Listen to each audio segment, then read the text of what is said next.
We already learned our placement for our shoulder blades in our plank.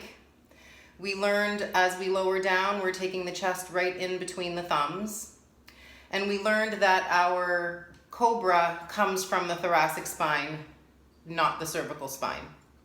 So there is some flexion of the cervical spine, but it's mostly the thoracic spine.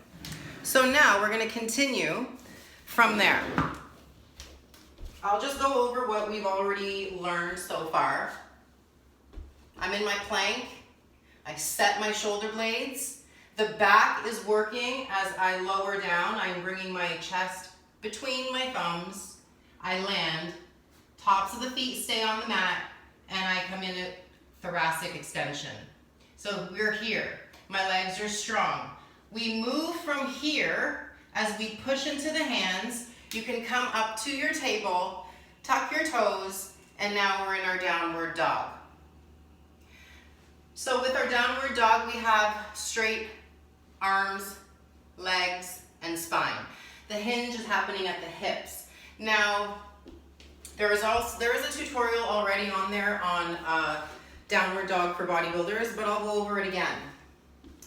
A lot of us have tight shoulders. So if we're unable to do this with our shoulders, we're gonna have a really hard time with our downward dog because we need to have that length from the wrist to the hips. So if you don't have that in your shoulders, you might be here, which is okay. Same thing with the legs. You need to have a really long calf and hamstring to be able to get your hips up and your heels to touch down. So don't worry about getting your heels to touch down. What's more important is the alignment of your heels. So I want you to keep your toes pointing towards your wrists. A lot of times the toes will turn outward just because the hips are in that tightness of an external rotation.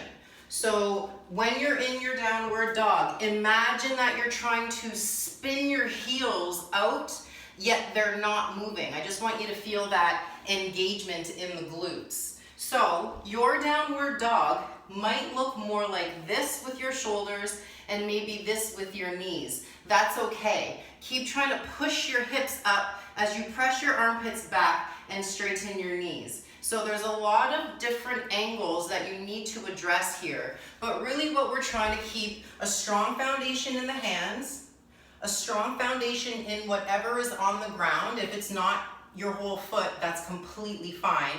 And then from that foundation, you're drawing upward towards your pelvis.